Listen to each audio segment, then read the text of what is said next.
Muito bem, vamos agora com os destaques do esporte com a Caliandra Alves Dias. Boa tarde, Caliandra. Boa tarde, Leandro. Boa tarde, pessoal. Olha, situações opostas na reta final aí, na reta inicial do Brasileirão.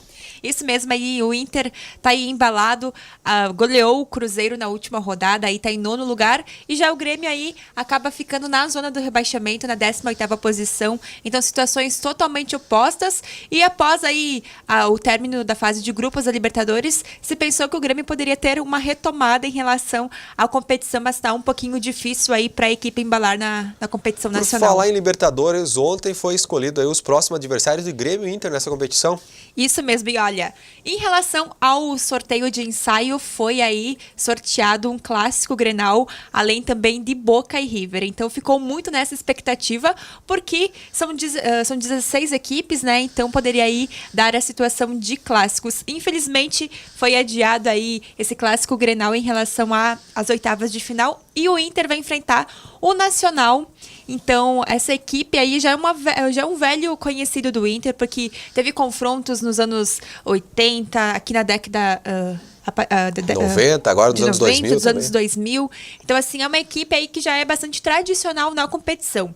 E já o Grêmio vai enfrentar novamente o Libertad, que era o time, né, que estava no mesmo grupo do Grêmio, no grupo H. E também aí tem uma curiosidade, porque o Libertad é a única equipe que começou a Libertadores na da competição. Então a equipe aí tem 10 jogos da Libertadores com 6 vitórias, 1 empate e 3 derrotas. Então o Libertad vem de uma sequência muito boa na competição. Eliminou aí times também com bastante renome em relação à competição sul-americana. Muito bem, nós temos destaques no futsal. O Atlântico, como é que tá por lá? Isso mesmo, o Atlântico aí teve uma semana de treinos, né? Porque em relação à LNF, algumas equipes aí vão fazendo revezamento de folga, e nessa última rodada foi a vez do Atlântico. Mas os treinos lá no Caldeirão seguem a todo vapor, com principalmente treinos voltados à parte tática e também técnica aí dos jogadores. E lembrando que sábado aí tem um clássico contra a Suevo, o primeiro clássico aqui do Caldeirão do Galo entre as duas equipes, e vamos ver se o Atlântico aí consegue vencer, né? Porque vem de 3 resultados ruins em relação à competição. Muito bem, na contracapa do Bom Dia tem mais destaque, o Canarinho contra o Zebrão. O que é isso? Isso mesmo, aqui trazemos um destaque em relação à final da divisão de acesso, porque Ipiranga vai enfrentar novamente o Esportivo na quinta-feira, né, às 8 horas da noite. Então, aí um retrospecto das duas equipes que também se enfrentaram na fase de grupos da competição. Lembrando aí que a estreia entre as duas equipes teve uma goleada, né, do Esportivo por 3-0, e depois um empate aqui no Colosso da Lagoa. E nós vamos chamar uma matéria agora para falar da questão do Ipiranga, que tem lá, enfrentou aí, dessa questão do trajeto e o retorno, uma matéria especial que você fez lá, conversou com o presidente. O que você traz destaque nessa matéria? Isso mesmo, conversamos com o presidente, como o Fabiano, como o David, que foi aí um dos personagens do jogo, que defendeu o pênalti do Marlon. Teve também aí uma conversa com o Fidelis, que converteu a penalidade, que fez aí com que o Canarinho garantisse o acesso, e também com o Jackson. Muito bem, vamos acompanhar essa reportagem da Caliandra Alves Dias, que tem imagens do Marcos Quadros. Te liga! O estádio Colosso da Lagoa volta a ser palco dos jogos da primeira divisão do Campeonato Gaúcho. E apesar da desconfiança do torcedor no início da divisão de acesso, o Ipiranga se reformulou e deu a volta por cima e está na final da competição. E quem vai nos contar a trajetória são os personagens desta conquista. Aos 25 anos, o atacante Jackson vive o melhor momento de sua carreira. O artilheiro da competição, com 11 gols marcados, teve a sua vida transformada há 2 anos, quando começou a sua carreira no futebol de várzea. Eu fico muito feliz pela conquista, por tudo que eu estou conquistando, pelo meu momento e por eu ter chegado a esse momento. Só tenho que agradecer a Deus, minha família, os meus amigos, o meu colega de trabalho, a direção e todos que fizeram com que eu chegasse a ter esses 11 gols. Então é só agradecer e focar para fazer uma Série C boa e ser campeão da divisão de acesso. Na semifinal da divisão de acesso, o gol que deu ao Ipiranga a oportunidade de buscar a classificação nos pênaltis foi marcado pelo camisa número 9. É um momento muito importante, a gente sabia da dificuldade do jogo, encaramos como uma final, porque a gente tínhamos que fazer o resultado lá. Fui feliz, logo aos 3 minutos, 2 minutos e pouco ali, ter feito o gol. Mas se o atacante teve o seu momento de glória, o mesmo podemos dizer do goleiro David, que defendeu a cobrança de Marlon. A gente fica feliz, né, quando individualmente a gente consegue ajudar o coletivo, né, o time, o clube, enfim. A gente agradece aí a Deus e também todo o trabalho aí do professor João, né, no dia a dia, ele nos capacita e nos prepara, né, para que a gente possa estar ajudando ali na hora do jogo. A gente procura analisar, mas claro que naquele momento ali e na hora do pênalti ele pode mudar, né? Ele pode achar que a gente analisou, né, e decidir mudar.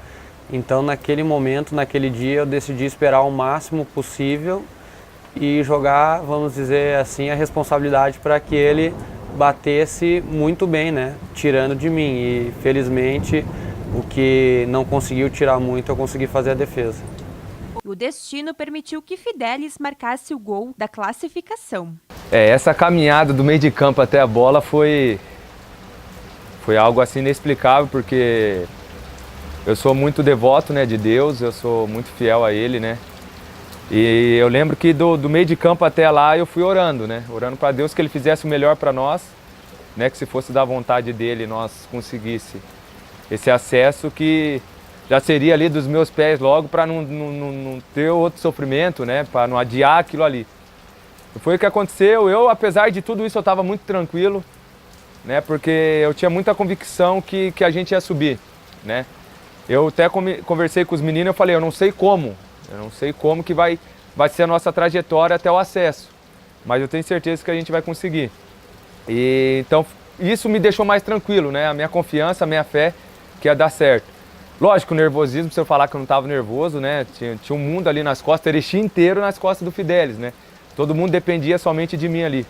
Mas graças a Deus eu consegui converter e aí só foi sair pro abraço, né? E qual foi a primeira coisa que passou na sua cabeça quando tu viu que a bola tinha entrado? Ó, eu na verdade, naquele momento ali eu não pensei nada, eu só pensei em correr, tudo.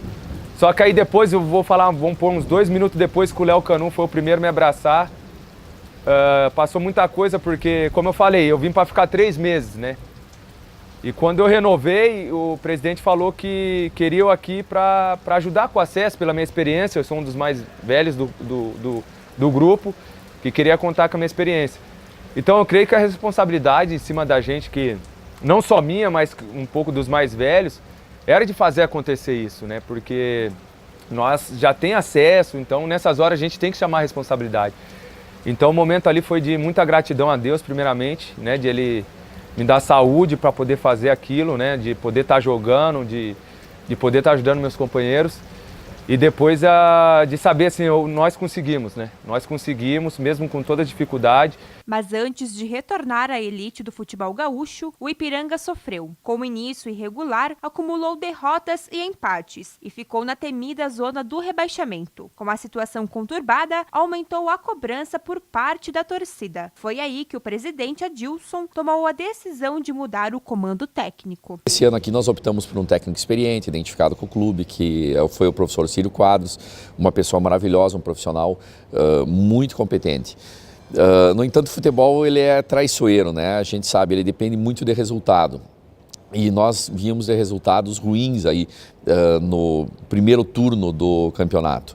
E aí você precisa de uma mudança de postura, de uma mudança técnica, né? O que nós avaliamos é que uma mudança de comando técnico faria bem à equipe naquele momento, né? Então sentamos com o professor Círio, discutimos a questão e fizemos uma rescisão de comum acordo. E aí apareceu a possibilidade, o Fabiano estava no mercado, apareceu a possibilidade de ele vir para cá, veio, trouxe o Lincoln, o seu auxiliar técnico, né? O restante da comissão técnica toda permaneceu.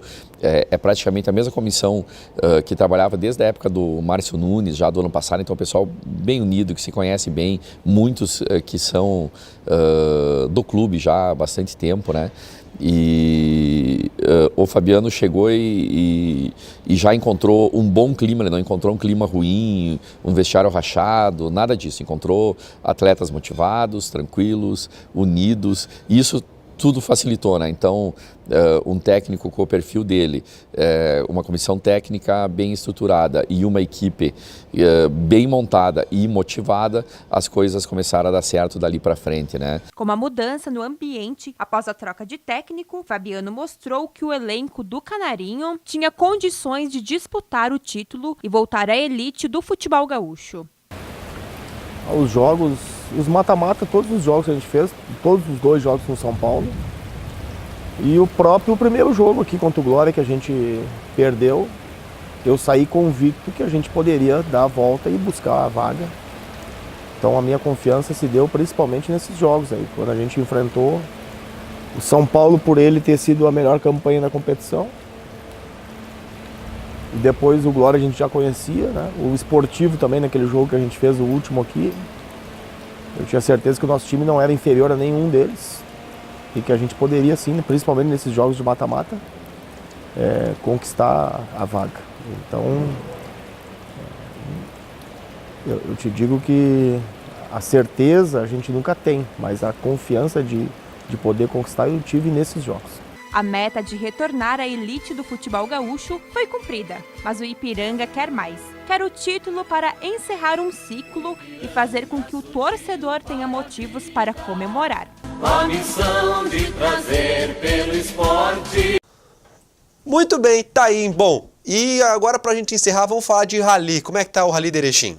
Vamos sim, porque olha, mais de 35 carros aí vão dar o grid de largada aqui no Rally de Erechim, que começa na semana que vem. E também trouxemos como destaque aqui a região, porque tem um campeonato de futsal aí que envolve 7 municípios. Então aí, a cada sexta-feira aí, 3 partidas são realizadas em um desses municípios. E na semana passada aí foi realizado em Aratiba, que tá aí organizando esse evento.